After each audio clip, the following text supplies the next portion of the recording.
Hey guys, what's going on? We got another Enhancement Shaman PvP video. We're doing some threes, Frost DK, Enhance, and we're playing Storm Totemic Ascendance mode. I know I've been playing a lot of Elementalists, but holy crap did I ever have fun with this. It felt really good, and you'll see by these matches. By the way, this first match, I did not have my imbuements on. You'll be able to tell because, yeah, my damage was atrocious.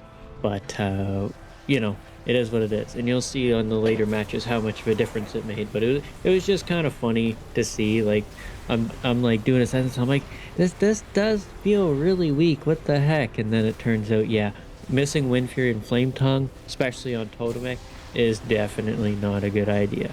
But anyways, yeah, so this is the first time we are queuing as Frost DK Enhance. Plum's Frost DK is fresh MMR, so we are at a low, but we did end up, so we started around like probably 1600 and quickly climbed to about the 20 to 2100 MMR rating. So it didn't take very long to get there. We fought a couple 2200 teams and stuff like that. So, but like the matchups were it took a while to get a match, which sucked. But anyways, yeah. So here we are fighting the infamous Feral Shadow Priest, but major focus is going to be on the priest. But with the new paladin talents, whatever that new thing is, it's very important to make swaps. And the reason being is because once you trigger it, the other person that has it, so either the paladin or whoever he gave it to, is going to lose all their HP. So you can see right now Plum is chasing down the paladin because he just took the big hit from the effect. While I am unable to catch him, I'm just going to beat up somebody I can touch, right? And there's the, I believe that's a lay on hands or a life swap or something, but I'm able to connect onto the paladin with Plum at the same time. We get cloned here. I'm doing a really bad at interrupts right now. I am so focused on damage, it's really bad. Make sure you focus on interrupts. Don't be like me and forget to interrupt, because I do that a lot. But anyways, yeah, we're really focused on the paladin because he just lost his power from his hero talents, and we just take him out. And there we go, we just clean him up. And then during the wait for the next match, I realized, oh, I don't have imbuements on. So let's see how this one goes. So we got Boomkin Windwalker. This is a very high burst comp. Basically what they want to do is they want to kill us within a solar beam. So our comp is more of like a grip in and decimate everything we see here. So I got cloned right here. I should have just trinketed, but I didn't have Ascendance up, so I was like, probably not. So it may have been more beneficial to trinket, but I wasn't really sure, so I didn't bother. So you can just see the amount of damage we're dishing out onto this druid is amazing. We got a lot of defensives out of him. And then I kind of switched to the monk. Reason being is monks are very squishy, especially to any type of damage. You can just take them out. And if he's already used karma, so there's not much else to lose here.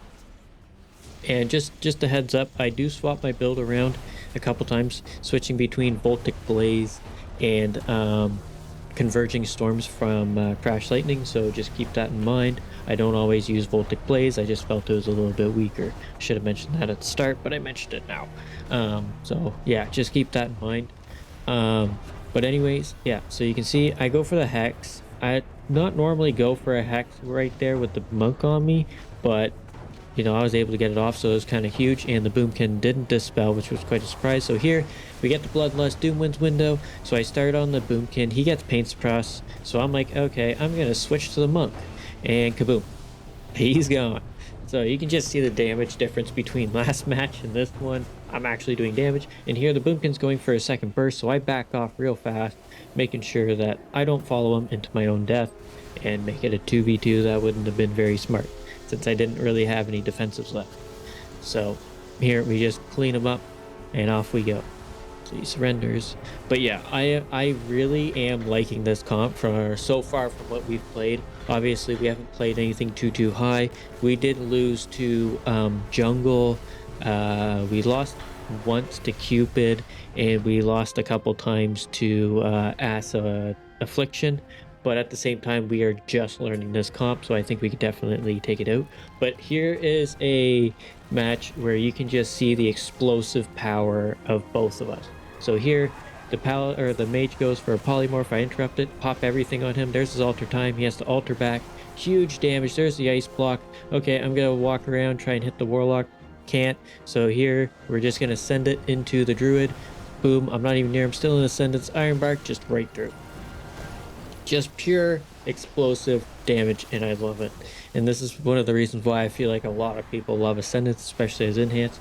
It's just how powerful you feel in those 2-minute cooldowns.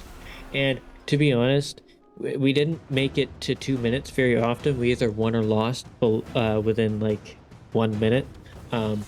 If we do make it to 2 minutes, I think we did it once. It was like a guaranteed win. As soon as like we popped Ascendance and we comboed, it was just game over. So here's another one. The warrior's getting blasted right here. The reason why I'm focusing on the warrior is because one, the paladin does have a bubble and the warrior has intervene, and the paladin could have bopped the warrior, for instance, but I guess he missed it, and the warrior, I guess, just took everything and we just deleted him. So that's why you'll notice I tend to focus warriors, is because I hate dealing with intervene. It's very, very annoying. It's a really good ability. That's why it's so annoying, because basically what happens is they intervene their target and they take any physical damage that target takes. So switching that over to the warrior, and so basically he can save him from us at any time, and it's like a 20-second cooldown, plus you can have 2 charges and stuff. So it's just a pain in the butt. So I just focus the warrior, and you can see since he's not arms either, he can't die by the sword my go. So he's just taking the damage. The only way he can survive it is if he gets, quite a lot of healing. But with Plum there on Frost, we're just putting a lot of pressure on them. So this was an interesting one. Double Windwalker. I was a bit scared of this. The reason being is because Windwalkers have one of the highest burst outputs right now. But it seemed like they didn't quite use it properly. I'm not... I've played my Windwalker a little bit in PvP, and my first global isn't Celestial Conduit, so I'm not sure what happened there, but we just go ahead, Bloodlust, pop everything, start wailing on one guy, he pops Karma, so I'm going to switch to the lower health, he gets healed, and we're going to switch back, and we're just going to blast. Just keep on blasting, and you can see that the Holy Priest is able to keep him alive just nicely, easily, and then here's where kind of the slow game happens, where we're just going to kind of try and stay to the Holy Priest. Reason being is we want to focus him in a sense, because we don't think we're quite going to get much out of the Windwalkers with the healer just being able to free cast. So if we sit on top of the Holy Priest, we can get the Windwalkers in the cleave and be able to just do some mad damage to everything, right? So, but the Windwalkers have no defensives. They used everything. And you can see we're all kind of falling low. I do have Burrow still, but Shook goes ahead and Lay on Hands me to save me.